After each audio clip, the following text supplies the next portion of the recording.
ఒక్కసారి కొమ్మూరి గోల్డ్ కి కాల్ చేయండి. తాకట్లో ఉన్న మీ బంగారాన్ని విడిపించి మార్కెట్ ప్రైస్ కి వాళ్ళు కొనుక్కుని మిగతా డబ్బులు మీకు ఇచ్చేస్తారు. జయ హో భారత్. వెల్కమ్ టు మనం టీవీ. నేను మీ పవన్ పేసోడ. మనతో పాటు సీనియర్ జర్నలిస్ట్ కట్టా కార్తిక్ గారు ఉన్నారు. అన్న 4 జైషే మహమ్మద్ స్థావరాలు, 3 లష్కరే తోయిబా స్థావరాలు, 2 ముజాహిద్దీన్ స్థావరాలపైన భారత ఆర్మీ నైట్ విరుచుకుపడడం జరిగింది.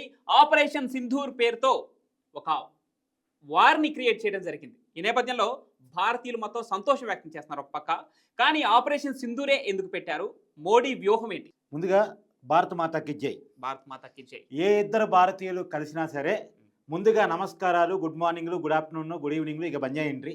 ఖచ్చితంగా భారత మాతాకి జై అని చెప్పేసి పలకరించుకోండి. దయచేసి ప్రతి వీడియోలో కూడా నేను ఈ పదాన్ని చెప్తా ఉన్నాను. సరే, సబ్జెక్ట్లోకి వచ్చినప్పుడు operation Sindoor what a great strategy by Modiji. నిజానికి నేను డే 1 నుంచి చెప్పుకుంటూ వస్తున్నాను, యుద్ధం అంటూ భారతదేశం నుంచి స్టార్ట్ కాదు. కేవలం భారతదేశం యొక్క టార్గెట్ ఉగ్రవాదులు. పాకిస్తాన్ యుద్ధానికి కవ్విస్తే చెప్పలేం, కానీ మన ఉద్దేశం ఖచ్చితంగా తీవ్రవాదుల్ని ఖతం చేయటం. మోడీజీ బీహార్ గడ్డ మీద నుంచి ప్రామిస్ చేశారు.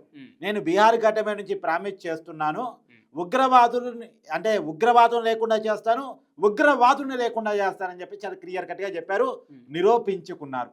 భారత ఆర్మీ చాలా స్ట్రాటజీ తోటి మామూలుగా మాగ్డ్రిల్ నిర్వహిస్తూ, వాస్తవానికి మనకి వాళ్ళ మాగ్డ్రిల్ ఉంది తెలుగు రాష్ట్రాల్లో, హైదరాబాద్లో, వైజాగ్లో, పలు జిల్లాలో ఉంది. అలానే పంజాబ్, గుజరాత్ ఏదైతే మన బోర్డర్స్ ఉన్నాయో ఆ బోర్డర్స్లో గత 2 రోజుల నుంచి కూడా మాగ్డ్రిల్ చేస్తున్నారు. మాగ్డ్రిల్ చేస్తున్నట్టే చేస్తూ యుద్ధ విమానాలు గాల్లోకి లేచాయి. గాల్లోకి లేచిన విమానాలు పాకిస్తాన్ భూభాగంలోకి వెళ్ళిపోయాయి. ఎక్కడైతే ఆల్రెడీ ఇంటెలిజెన్స్ నివేదిక ఉందో, ఎక్కడైతే ఉగ్రవాద శిబిరాలు ఉన్నాయనేటువంటి అనుమానం ఉందో ఆ శిబిరాల మీదకి వెళ్ళిపోయాయి. ఒకవైపు పాకిస్తాన్ భూభాగంలోకి వెళ్ళిపోయాయి, ఇంకోవైపు పిఓకేలోకి వెళ్ళిపోయాయి.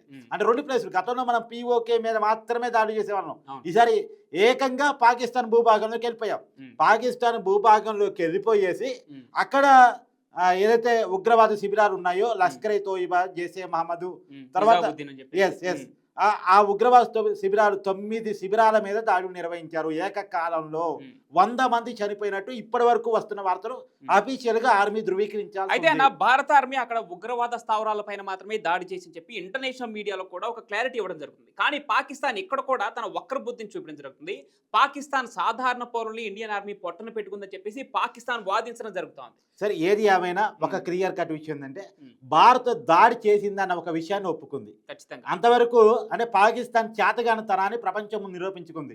మన దేశం మన యుద్ధ విమానాలు పాకిస్తాన్ భూభాగంలోకి పోయి అక్కడ ఉన్నటువంటి స్థావరాల మీద, ఉగ్రవాద శిబిరాల మీద దాడి చేస్తూ ఉంటే వాళ్ళ రాడార్ సిస్టమ్ ఏమైపోయింది అసలు, వాళ్ళ ఎయిర్ ఫోర్స్ సిస్టమ్ ఏమైపోయింది అసలు. మనం వర్గంగా సర్జికల్ స్ట్రైక్స్ విమానాల ద్వారా స్ట్రైక్స్ చేస్తుంటా ఉంటే, యుద్ధ విమానాల ద్వారా స్ట్రైక్ చేస్తూ ఉంటే వాళ్ళ రాడార్ సిస్టమ్ ఏమైపోయింది అసలు. వాళ్ళు ఎందుకు దాన్ని ఆపలేకపోయారు? మనం పిఓకే మీదేమో మిసైల్ దాడి చేసాం, అది ఆపలేకపోయారు. మామూలుగా మిసైల్ దాడి చేస్తూ ఉంటే దాన్ని ధ్వంసం చేసే ప్రయత్నం చేస్తారు వాళ్ళు, కానీ అది చేయలేకపోయారు. మన యుద్ధ విమానాల ద్వారా పోయి దాడులు చేస్తూ ఉంటే దాన్ని కనిపెట్టలేకపోయారు. అంటే యుద్ధం, మేము సిద్ధం, అది ఇది ఏదో చెప్పారు, డైలాగులు చెప్పారు కదా. మా దగ్గర 130 ఎన్బాంబులు ఉన్నాయి, భారతదేశం వస్తే ఊరుకోము. మొన్న ఎవరు అన్నారు, సింధు జలాలు కనుక ఆపితే దాంట్లో భారతీయ రక్తం పారిస్తాం, అది ఇదని. అతను ఇప్పుడు మాట మార్చినట్టున్నాడు. పిడికలు బిగించి కాకుండా చేతులు జాచి రాస్తే మేము శాంతి చర్చలు సిద్ధం అని చెప్పేసి సింధు జలాలో భారతీయుల రక్తం పారిస్తామని చెప్పేసి తీవ్ర వ్యాఖ్యలు చేసిన బిలావల్ భుట్టో, పీపుల్స్ అంటే పాకిస్తాన్ పీపుల్స్ పార్టీ అధ్యక్షుడు, ఇప్పుడు ప్రజెంట్ అధ్యక్షుడు ఎవరైతే ఉన్నారో బిలావల్ భుట్టో అనే వ్యక్తి సింధు జలాల్లో భారతీయుల రక్తం పారిస్తామంటూ వ్యాఖ్యలు చేశాడు. ఇప్పుడు ఆ వ్యక్తి నిన్న ఒక ప్రకటన చూస్తే, భారతీయులు తెరిచిన హస్తాలతో రావాలి, పిడికిలి బిగించి కాదు, శాంతి చర్చలకు మీ సిద్ధం అంటూ వ్యాఖ్యలు చేయడం భయం కనపడతా ఉంది. మొన్నటిదాకేమో విపరీతమైన వ్యాఖ్యానాలు చేశారు, ఇవాళ వాస్తవం బోధపడింది. ఇలా పాకిస్తాన్ అనేది భారతదేశంతో పెట్టుకుంటే ఎలాంటి పరిస్థితులు ఇరుక్కోబోతుందని క్లియర్గా అర్థమైపోయింది. యుద్ధం అంటూ వస్తే మనం డే 1 చెప్పాం, 3 రోజులు 4 రోజులు మించి పాకిస్తాన్ ఈ భారతదేశం ముందు నిలబడే పరిస్థితి లేదు. నిజానికి నిన్న ఆర్మీ, వైమానిక దళం కలిసి సంయుక్తంగా స్ట్రైక్స్ నిర్వహించాయి. ఒకవైపు ఆర్మీ ఏమో మిసైల్స్ తోటి పిఓకే మీద దాడి చేసింది, ఇంకోవైపు వైమానిక దళాలేమో యుద్ధ విమానాలతో పాకిస్తాన్ భూభాగం మీదకి ఏకంగా వెళ్ళి దాడి చేసింది. ఈ మధ్య కాలంలో మనం బాలాకోట్ సర్జికల్ స్ట్రైక్స్ మీకు తెలుసు కదా, బాలాకోట్ సర్జికల్ స్ట్రైక్స్ కేవలం మన పిఓకే బాలాకోట్ ఏరియాలో ఉన్నటువంటి ఉగ్రవాద శిబిరాలనే చేసాం. ఈసారి డైరెక్ట్ గా పాకిస్తాన్ భూభాగంలోకి వెళ్ళాం. జైషే మహమ్మద్ ప్రత్యేకంగా జైషే మహమ్మద్ చీఫ్ గా ఉన్నటువంటి ఉమ్. మసూద్ అజర్ ఆయన ఉన్నారా ఇప్పుడు చనిపోయారా చూడాల్సి ఉంది. Yes, ఆయన yes. పారిపోయారని ఒక వార్త ఉంది, లేదు హతమయ్యారు ఈ దాడుల్లో అనేటువంటి వార్త కూడా Yes. మరి క్లారిటీ ఆర్మీ ఇవ్వాల్సి ఉంది. అన్న మనం ఇక్కడ ముఖ్యంగా మాట్లాడుకోవాల్సింది ఆపరేషన్ సింధూర్. ఈ నేమ్ ఎందుకు పెట్టారంటే భారతదేశం మొత్తం ఒక ఎమోషన్ తో నిండిన దేశం. మానవత్వం ఇక్కడ చాలా చాలా ఉంటుంది. కీలకం చెప్పాలి. ఉమ్, భారతదేశంలో వైవాహిక వ్యవస్థకి వివాహ వ్యవస్థకి చాలా గొప్ప ప్రాధాన్యత ఉంది. అవును అవును. సో ఒకప్పుడు భర్త చనిపోతే భర్తతో పాటు భార్య చనిపోయేది. ఉమ్. అంత అదే తర్వాత అది దురాచారంగా మనం సతీ వదిలేసుకున్నాం. సాగమనం అవన్నీ Yes, సతీ వెనకాడి సాగమనం. పోయడం మన దాన్ని చైతన్యవంతంగా వదిలేసుకున్నాం మారాం. అవును. వదిలేసుకున్నాం ఉమ్, అయితే మన భారతదేశంలో వివాహ వ్యవస్థకు ఉన్నటువంటి గొప్పతనం ఏంటి అంటే ఉమ్, భర్త చనిపోవటాన్ని భార్య ఆ, ఒప్పుకోలేదు. ఉమ్, ఒక నీకు గుర్తుండే ఉంటుంది సతీ సావిత్రి అని చెప్పేసి యముడితో ఫైట్ చేసి మరి తన భర్తను తిరిగి తెచ్చుకుంది ఉమ్, అని అంత గొప్పగా భర్తని వివాహ వ్యవస్థని భావిస్తూ ఉంటారు భారతదేశంలో. ఉమ్, ప్రపంచంలో ఎక్కడా లేని వివాహ వ్యవస్థ భారతదేశంలో ఉంది. ఉమ్, అలాంటిది భార్య కళ్ళ ముందే భర్తని మతం అడిగి చంపడం, ఉమ్, మతం అడిగి ఉమ్. భార్యని ఓ రకంగా చెప్పాలంటే సింధూరాన్ని తుడిపేయటం అంటే అది బొట్టును తుడిపేయటం. అవును, అవును. భర్త చనిపోయినప్పుడు భార్య బొట్టును చిరిపేస్తారు, గాజులు అంటే సాంప్రదాయ భారత పద్ధతి. మహిళలు వివాహమైనటువంటి మహిళలు సింధూరాన్ని తమ ఐదోతనంగా భావిస్తారు. Yes, ఇది yes. భారతదేశం. ఆ ఐదో తరాన్ని పోడు చేసినందుకు గాను ఉమ్, దానికి కౌంటర్ గా భారతదేశం ఆపరేషన్ సింధూర్ అనే పేరు yes, పెట్టి yes.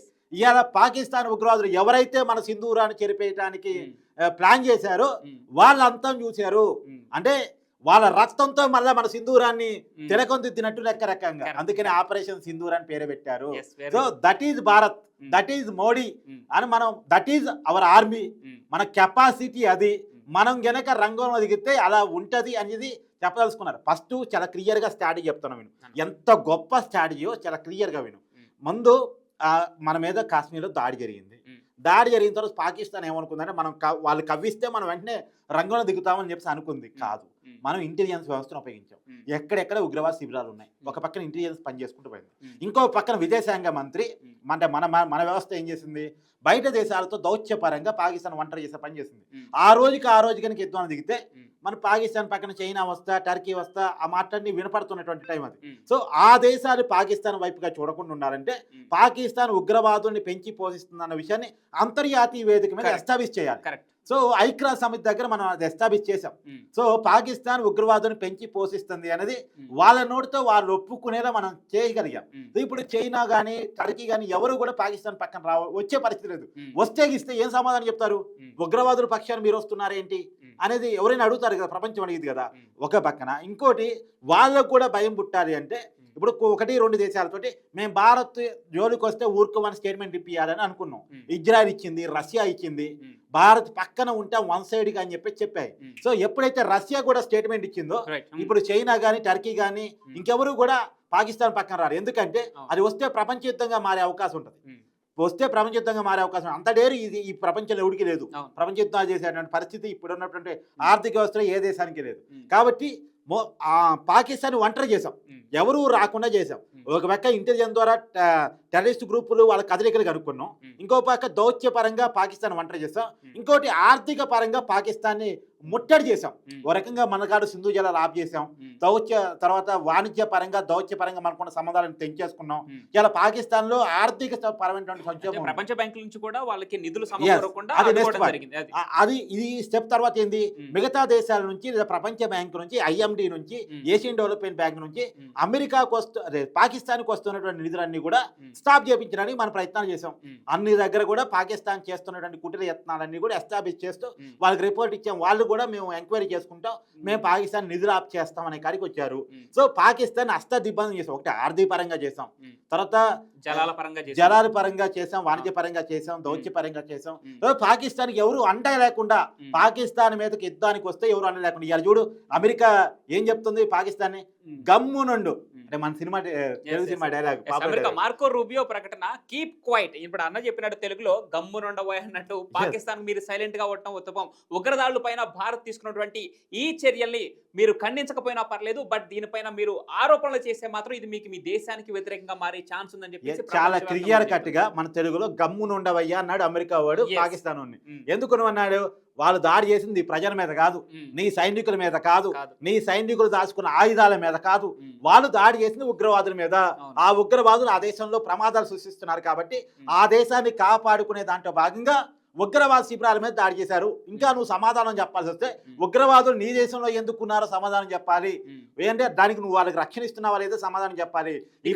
ఇప్పుడు కనుక యుద్ధం పేరుతో నువ్వు ముందుకు వస్తే ఆ ఉగ్రవాదులు నువ్వు వెనకేసుకొస్తున్నట్టు లెక్కేసుకోవాల్సి వచ్చింది అని అమెరికా ఉగ్రవాద సంస్థల్ని పాకిస్తాన్ పెంచి పోషించడానికి ఒక సజీవ సాక్ష్యం ఏంటంటే ఈ రోజు ఉగ్రవాద స్థావరాలపై దాడి జరిగిన తర్వాత మధ్యరాత్రి అక్కడ ఉన్నటువంటి బహుళపూర్ అక్కడికి వెళ్ళి హాస్పిటల్లో ఉన్నటువంటి ఉగ్రవాదుల్ని పరామర్శించినట్టు అక్కడ ఆర్మీ చీఫ్ అసీం మునీర్ వెళ్ళి వాళ్ళని పరామర్శించినట్టు వార్తలు వస్తున్నాయి. ఇంతకన్నా దుర్మార్గం ఏముందబ్బా? లేటెస్ట్ న్యూస్ అది. అరే ఉగ్రవాదుల్ని వాళ్ళు పరామర్శించడం అంటే దే అగ్రీడ్ మేము ఉగ్రవాదులతో కలిసి పనిచేస్తున్నామని, వాళ్ళకి మేమే ఫండింగ్ చేస్తున్నామని, వాళ్ళు భారతదేశం మీద కుసిగొలుపుతుందేమని చెప్పేసి పాకిస్తాన్ ఎస్టాబ్లిష్ చేసుకున్నట్టు లెక్క. సరే ఎస్టాబ్లిష్ ఎంత చేసుకుంటే వాళ్ళకి అంత నష్టం.